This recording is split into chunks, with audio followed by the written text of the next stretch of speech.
Lieto here, coming at you from Kailua, Kona, the site of the 2025 Women's IRONMAN World Championship.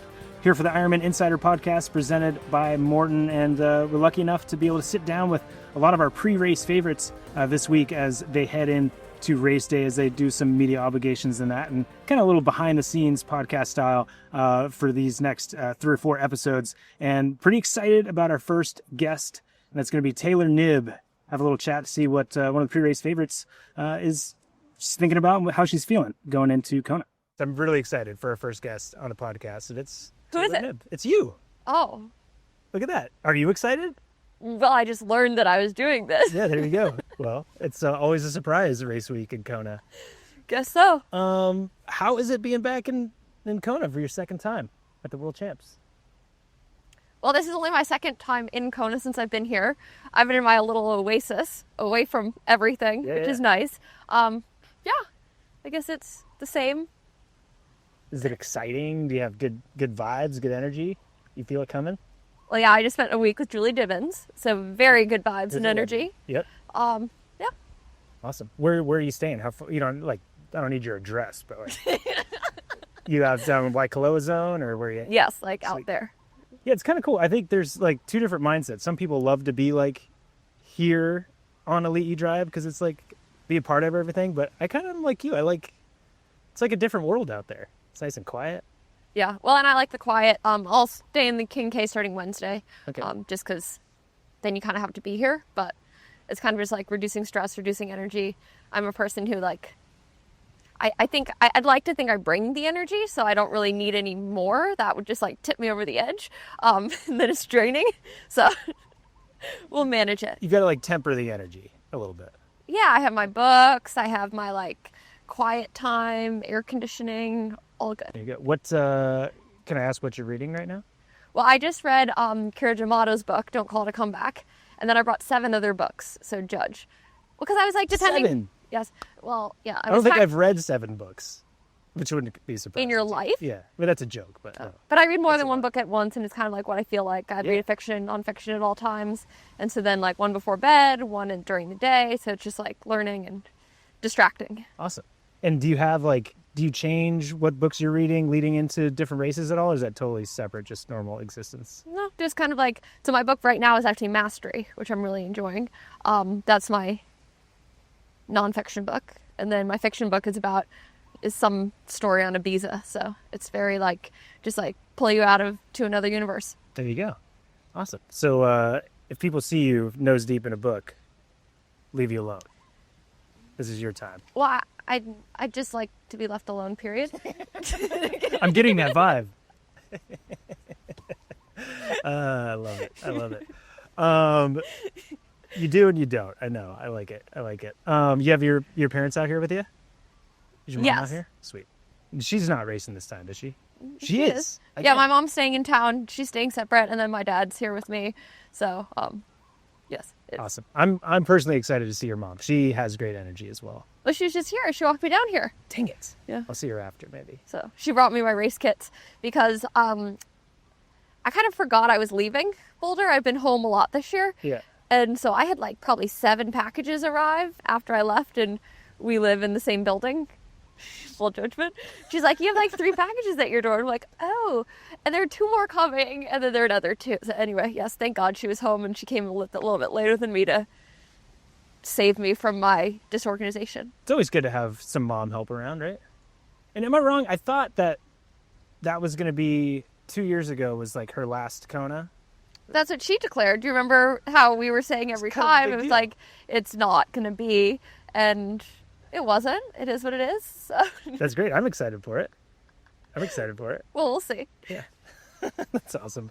Are you excited to come back and race in Kona again? Because I know it was very important for you to be here 2 years ago and race with your mom. Do you have a similar excitement for different reasons, or what are you feeling?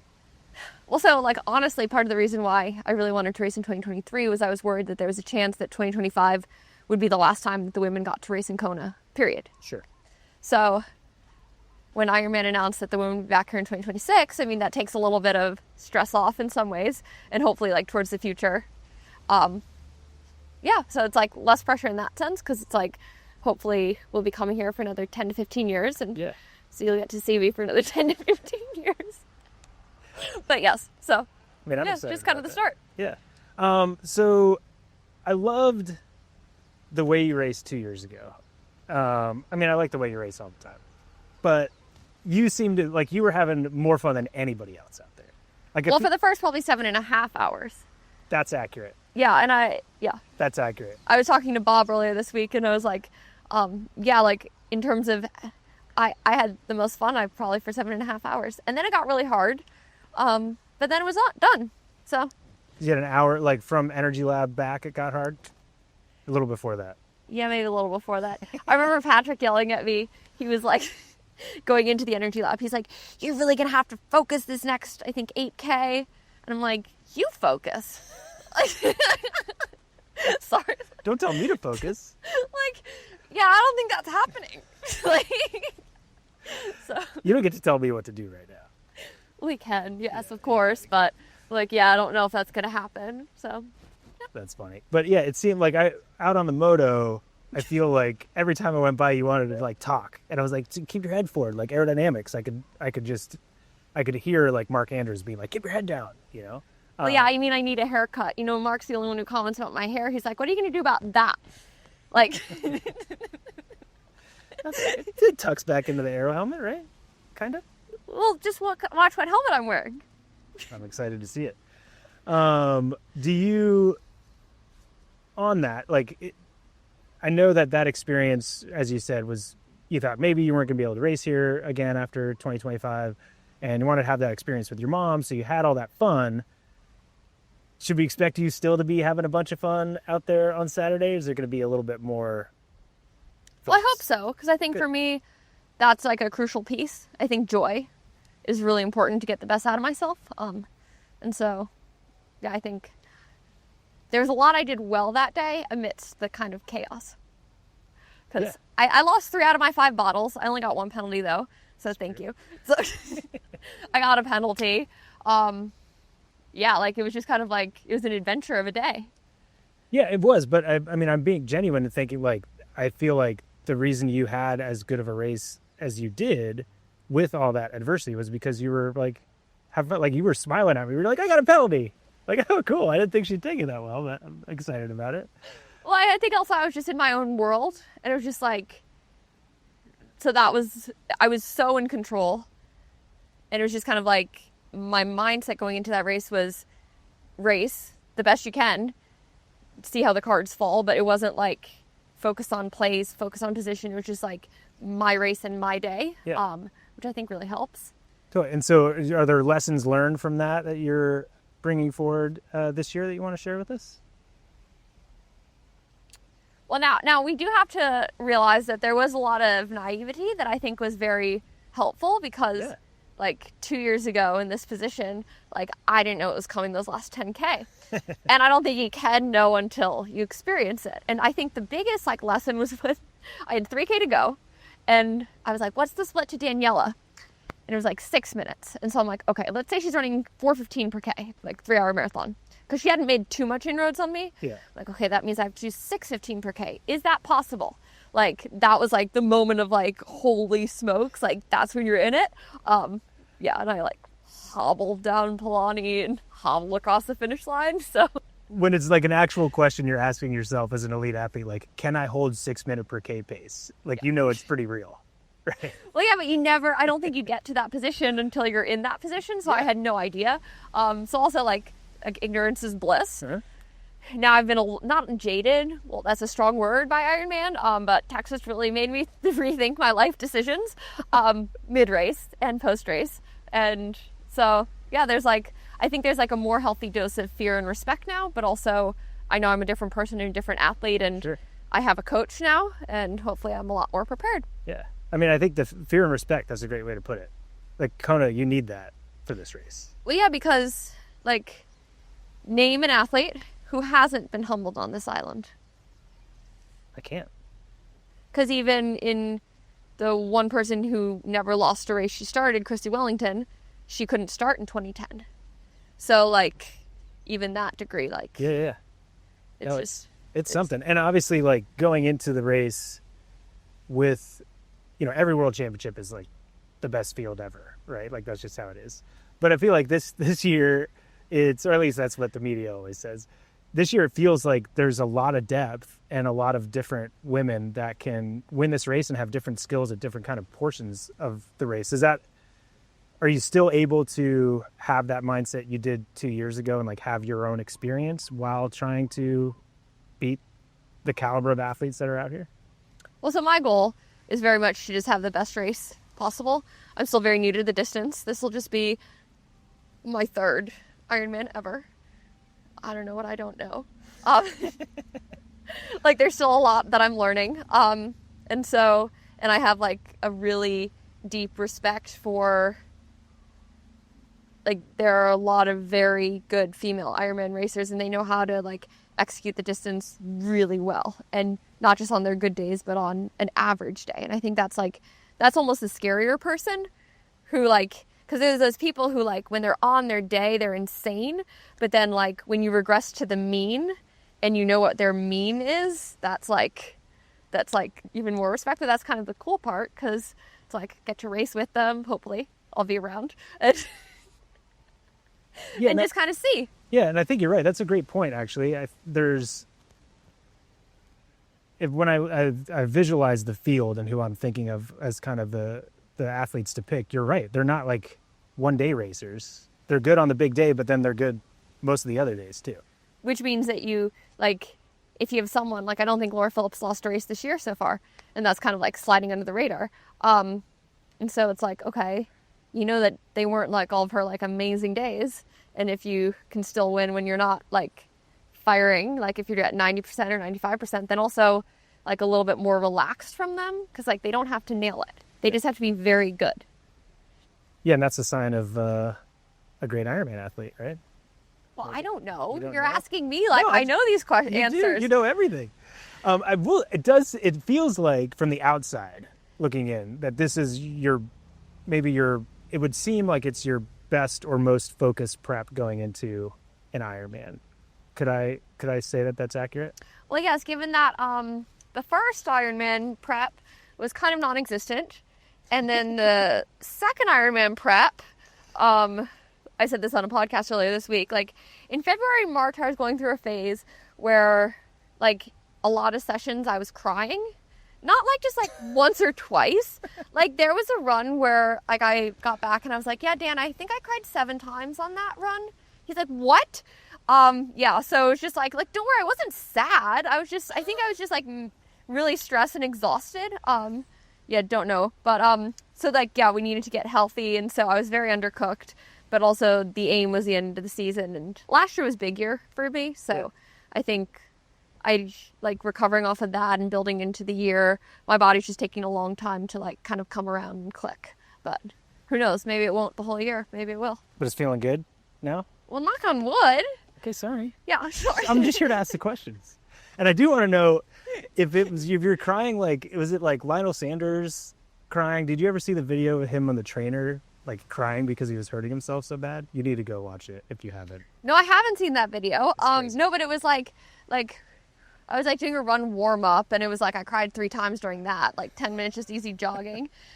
Yeah, so there was a lot of like stress and just like so. I feel like we should train together. I'm pretty emotional as well. We could just like go on a jog and cry it out. Well, no, actually, so you know Lawrence, he was like after London, like the Kona prep started, and he's like, okay, 2 rules, Taylor. No grumpiness and no crying, because like I just can't go there, because like I can get myself quite tired. I can work hard, which is a blessing and a curse. Like it's strengths and weaknesses all meshed into one. So yeah, it's been a lot better. I like it. Because then I'm like chatty and happy. It's good. And then when I'm like quiet, grumpy, female dog-esque, we'll just like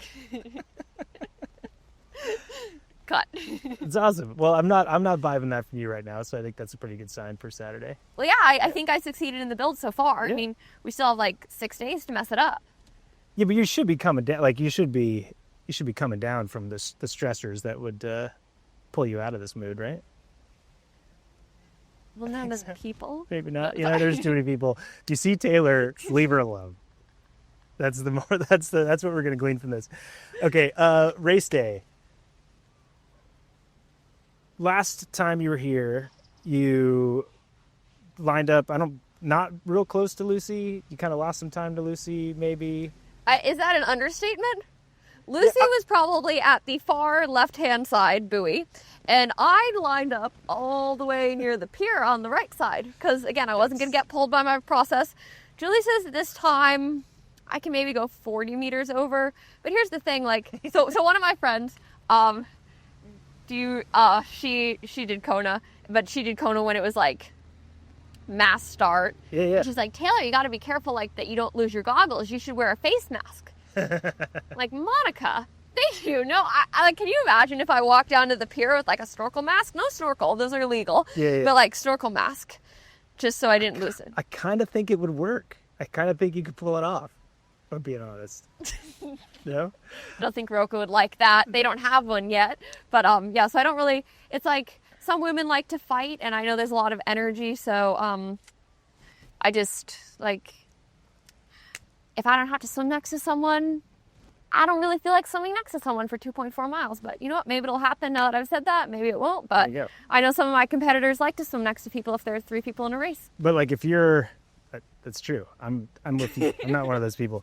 That being said, so if you see Lucy line up on left, you're like, no, I'm going to go where it feels comfortable with me. You're not looking to try to get on Lucy's feet right away. No, but I think I need to line up more towards the field. Yeah. Because then there's always the creepers. Not like creepy people, but the people who start to like inch forward. Yeah, I got it. I never know what's coming from you. I never know. I never know. Watch out for the creepers on race day. Taylor's biggest concern in the swim start is the creepers. Sorry. No, but you know what happens. Like, they start to inch forward, and you're just like, okay, like, Holly, let's stay back. Calling out the creepers. Wow. No, we don't know which Holly it is. We don't know which Holly it is. No, Julie has a philosophy, though. Yeah, I'm a little wild this week, so you got full unfiltered. No, this is good. Let's get going. So, okay, you like doing your own thing on the swim. Obviously, you want to be closer to the field if possible. But also not over swimming, because it's like, it's a very long day. And even if you lose like a minute or two, like think about how much that can just go away in like this if you're running 6:15 per K on the Queen K. That's You got to get that 6:15 per K out of your head. That doesn't exist anymore. No, you're right. I think when they say you can't win the race in the swim, but you can lose it type of thing. I mean, you can't lose it in the swim really, but. Well, I think people forget. I think now there's a lot, and I might be wrong about this, but there's like a ton of anxiety about like, making the packs and all this stuff. But at the end of the day, it's like, it's a really long race. Like, so, I mean, yeah. There you go. It is. The longest part of the race is actually the bike ride. I don't know if you knew this or not. Distance and duration. Exactly. Yeah. And a ratio of, each sport. So I know that's a strength of yours. Well, it has some of my strengths, but also some of my weaknesses. Tell me about the weaknesses. Oh, well, bike handling. I mean, did you watch Paris last year? I did. I didn't like, I'm glad you brought it up, but we don't need to talk. But there's like, 2 turns here? Yeah, but 2 people U-turns, still a couple crashed corners? here. Yeah. I mean, it's still possible. Okay. Like, yeah. Okay. So, So that's I don't think we need to worry about that. well, hopefully not. Your strengths are just being really good at riding bikes, right? Would you say? Well, I don't know if that's a statement or a fact. I love riding my bike. There you go. So you love riding your bike. When you get out on the course against these women, I know you're focusing on your own race, but like, did you learn anything from 2 years ago about where effort is best spent? Do you want to get out early and get as much gap on the other women as possible, or what's your vibe on the bike? Well, so do you know in 2018 when Daniela set the course record? Do you know a fun fact about that course record? I do, but I want to know which one you have. So, coming back from Hawi, she had the 3rd fastest time of the day. To Joe Skipper and Matt Russell or something. Yeah, but like all the men too. Yeah, no, I know. Yeah, those are the only 2 that were faster than her. Yeah, so it's like, okay, like in terms of there's a lot to play for. And your brother taught me that the 2 hottest places on the course, which, do you know, it was very actually true because I was watching my core temperature. So number 1 is Kauai High Harbor, that climb. Yep. And then number 2 is from the helicopter pad to Scenic Point. And like the second I crested Scenic Point, my core temperature was hovering about 102.9. Like, take it with a grain of salt. And then I crested and it was like 102.8, 102.7. And so like he was exactly right. But that's hot. Well, yeah, so core, we have some work to do because my core temperature is 97.4 and it calibrates to 98.6. So don't worry. It's just like, I say take it with a grain of salt. Gotcha. They don't work on that, but yeah, we're working on it.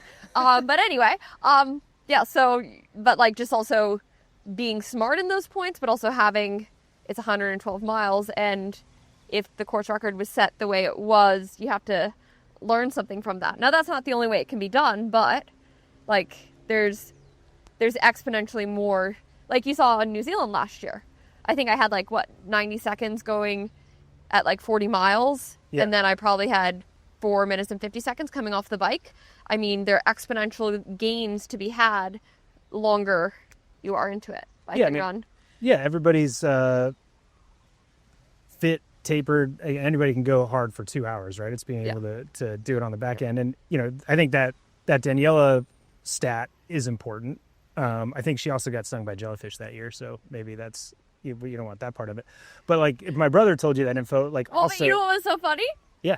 Because she told everyone that when she like set the course record and she got stung by a jellyfish, all the men last year who got stung by jellyfish, like every single man in the field, were like, "Oh, I just thought it was such good luck," because she had told that story. Totally.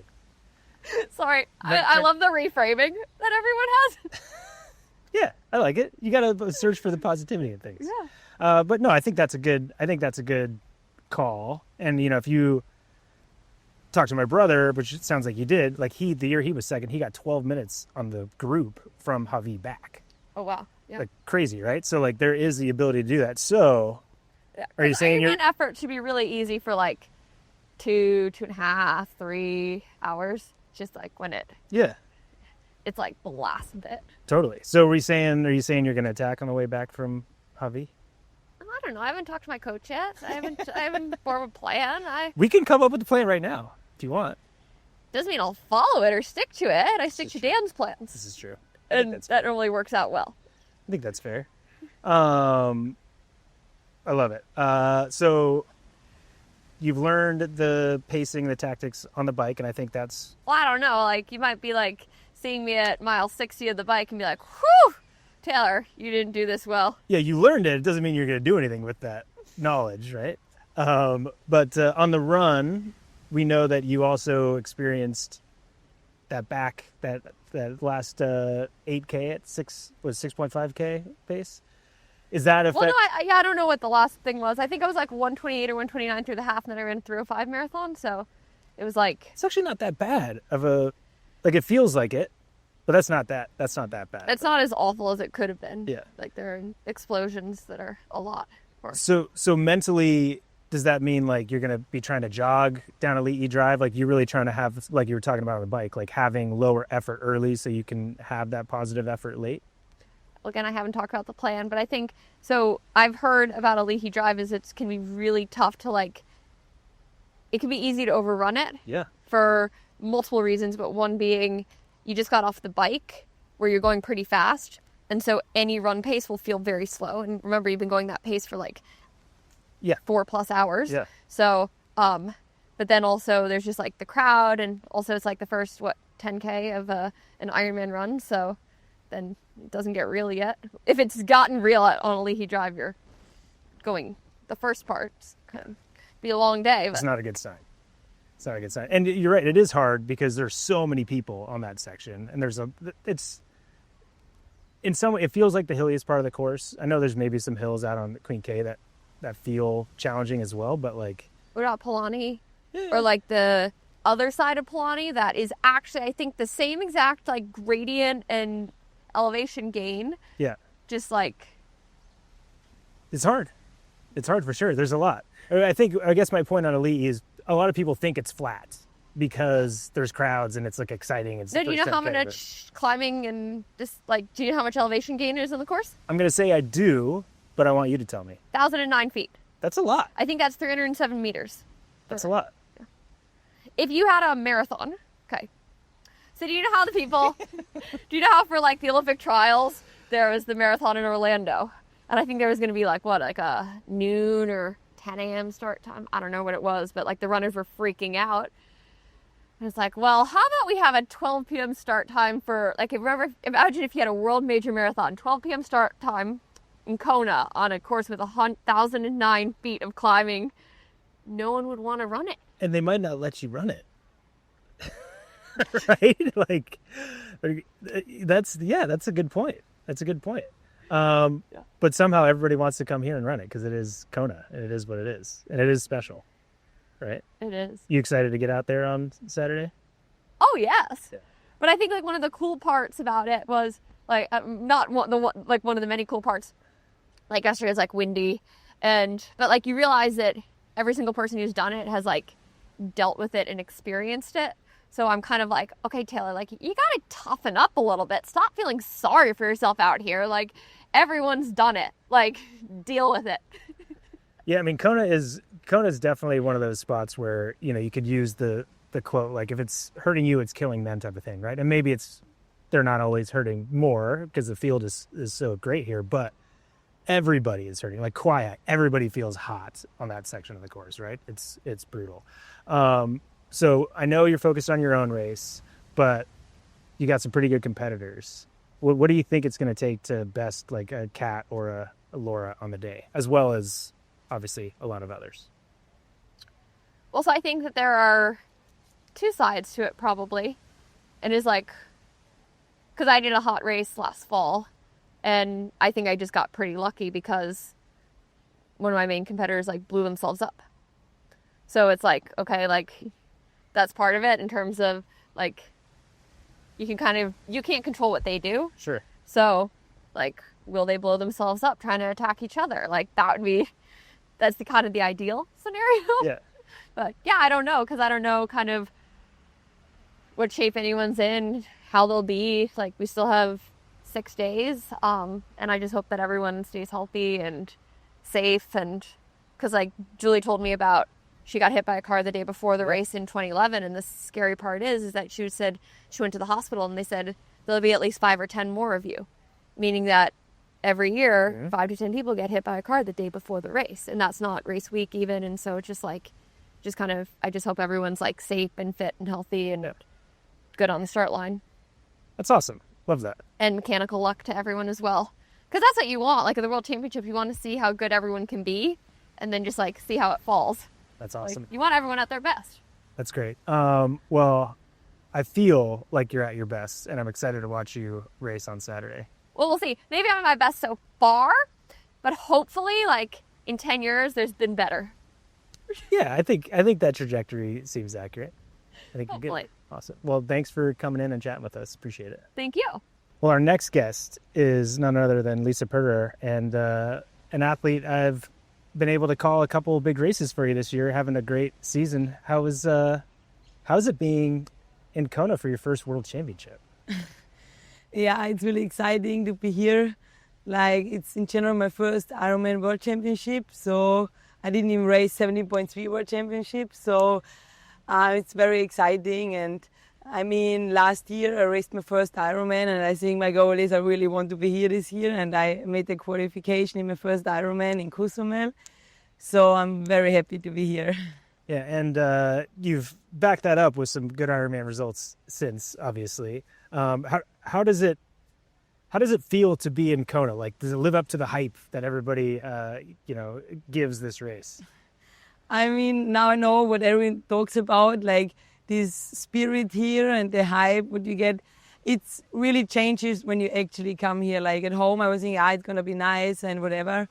But as soon as you're here, like, and you see all the athletes, and I mean, Kona is a very special place. I've never been like close to somewhere like this. So it excites me a lot, and all I want to do is just to show another great race this year. Yeah, no doubt that that you will. And what do you think about the course? Have you been out here long enough to experience it a little bit? Sounds like. Yeah, I love it. Like, I hope for some challenging conditions. I think they really suit me. I love the heat. I love humidity. So, I mean, maybe some wind wouldn't bother me as well. I mean, you need to have a strong head for this bike course. It's just straight, rolling straight. And I mean, the ocean swim, you can see clear water, a lot of fishes. I mean, I just did the swim today and I was thinking, okay, I didn't have much time to watch fishes, like to just follow feet. So I just to try more to enjoy around the race. Then I think during the race, I won't enjoy it that much. Yeah, I think when the swim's over on Saturday, you'll be like, wait, did I see any fish? Yeah, that's actually I saw today. I saw so many fishes the day before, but no today. Yeah, that's great. And you said that, the bike course, it's challenging to stay in it, right? To be focused, but also, do you feel like it's probably, with the caliber of the field, easy to race outside of yourself because the course is so difficult? Yeah, I mean, what I think, positioning gonna be very important as soon we get on the Queen K. They're gonna be, I think, a big group. I mean, I think so. And I mean, it's gonna change a lot, the dynamic, and it's always like in training, everything seems so much boring and longer than, because in racing, all your focus is what's happening around you. Focus on yourself, and 100K goes over like this. You said you like the heat and humidity, and if anybody looked at your results and saw your 2 wins last year, or 2 of your wins last year were 70.3 Cozumel and Ironman Cozumel, does not get any hotter than that. Did it feel hot to you, or you really thrive in that condition? To be honest, I race in hotter conditions than I experienced the days since I'm here. So yes, I won 70.3 Cozumel and the conditions were unreal. It was very hot. At the Ironman in Cozumel, I finished second. It was my first one. I just wanted to finish this race. I didn't take it like too hard. And what was the hardest race I ever did in these conditions was for sure Singapore T100. Yeah. Where I surprised myself with second place as well. So, I mean, everyone gets slower. I mean, also myself when it's getting very hot. But I just love it, like, and my body loves it. But I don't like the cold. So There you go. I don't like it. Well, you don't like the cold, but you did pretty well in Lake Placid. Yeah, I don't know how. I mean, maybe it was more the rain and it was challenging conditions because of that. But I was very happy with myself, especially standing there in the penalty tent. I got very cold. I was shivering. Yeah. But as soon as I got on the bike again, I feel great again. Yeah. Yeah. It's funny. I commentated that race, so I was able to watch your performance there. And the thing that stood out to me most, besides obviously your great race and how close you were to Solveig in the end, was your attitude.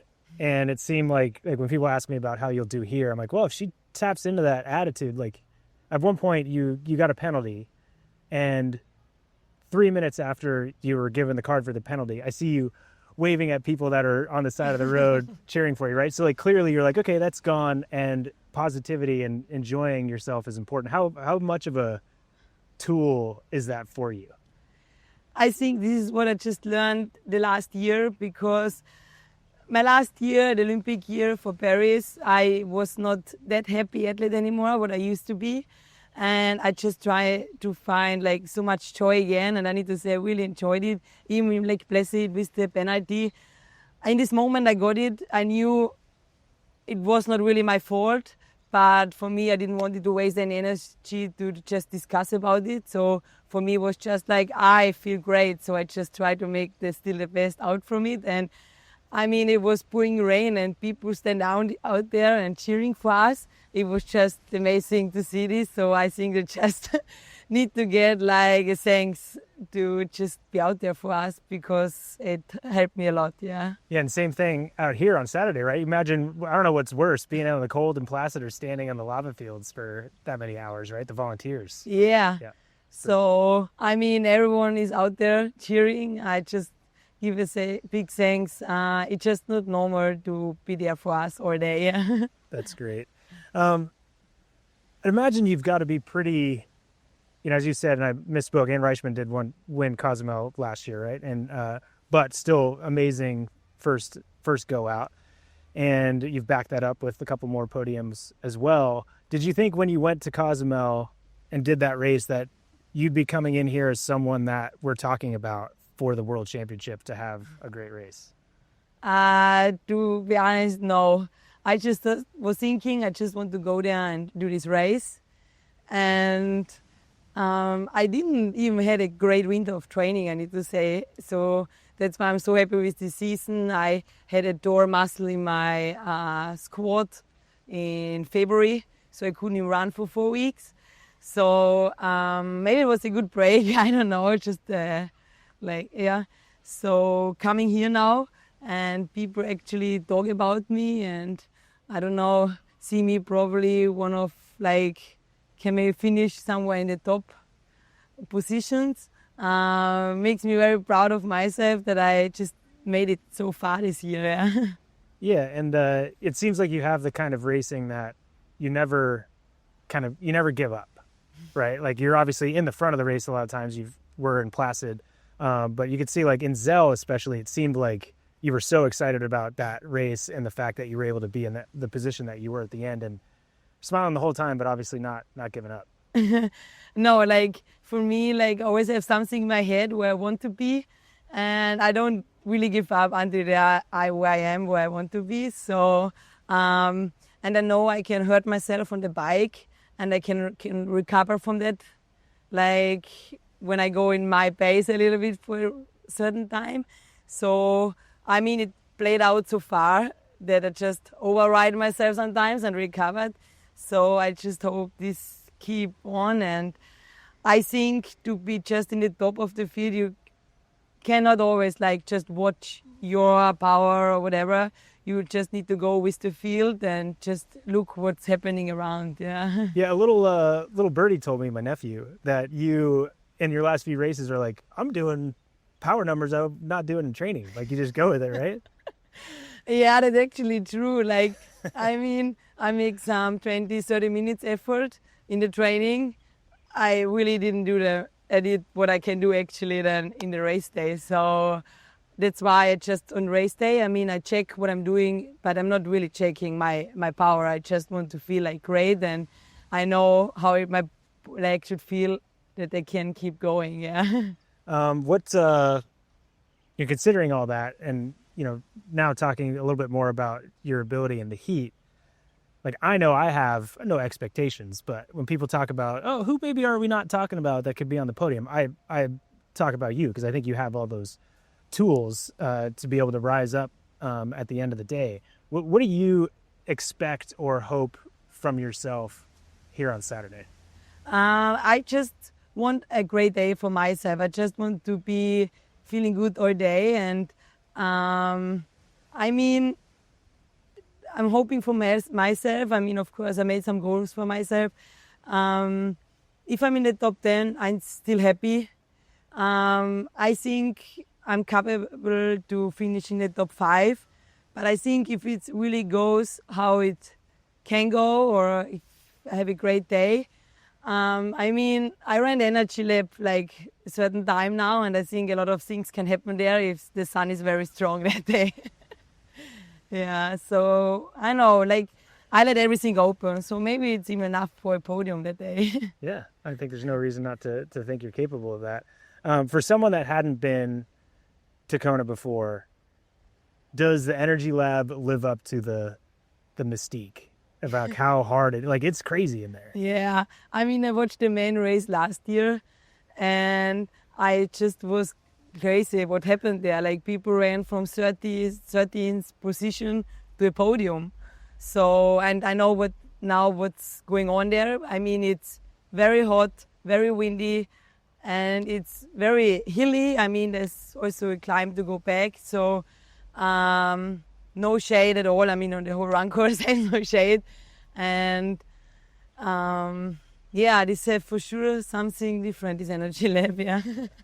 Awesome. And obviously, you have specific goals for for race day for World Championship, but how much does the Pro Series kind of factor into that for you? Because you're obviously doing quite well. Yeah, I'm like in third position right now, but I mean, it's a very close third position. And I mean, first and second is a little bit in front with like Kate and Lofted Survey. So, I mean, for me, the Pro Series is very important. So that's why I don't, a little risk, but I don't want to risk too much because, I mean, it can destroy my Pro Series if I completely blow up out there. So I just want a very solid day and just defend my third place there in the Pro Series. Yeah. Or let's see what happened. Yeah, so yeah, it's a big part of my year this year, this Pro Series. Yeah, it's kind of it's fun to see in its second year how much it's I think it's distracting in some ways, which in a good way, but it's also allows athletes to really have focus at the same time. Seems pretty cool. Yeah, you mean the whole year? Or? Yeah. Yeah, exactly. So for me, I didn't even know that I do the Pro Series at the beginning of the year because 3 Ironman sounds brutal for me, and it still does. Yeah. Because I know what the Ironman always like takes out of me after the race and how long I need to recover from it. But after Texas, I mean, with this third place, and I saw like where I am, I just say I give it a try, and it's for sure makes the year difference because you can really give a focus to one race. There are a lot of important races. Yeah. Of course, there are the most points here now, but I think to have a good position in the end, you need to have 5 really solid races. Yeah, and you're certainly on the road to that. Yeah. Right? Yeah, doing pretty good. Well, appreciate you chatting with us, and I'm excited to see what you're capable of on Saturday. I, again, have some expectations, but I'm most excited to see how much you're going to be smiling and having. Yeah, thank you. That's awesome. Thank you. Great chats with both Taylor Knibb and Lisa Perterer, 2 athletes certainly with expectations that maybe have been put on them, and I'm sure that they have for themselves coming into race day, but 2 athletes that still are very focused on having a good time, and the good time is going to produce a great result. So super grateful for them sitting down chatting with us. I'm going to have a lot more content coming at you from Kailua Kona here at the IRONMAN Insider podcast presented by Morton. So keep an eye on this space. Again, I'm your host, Matt Lieto. Thanks so much for tuning in.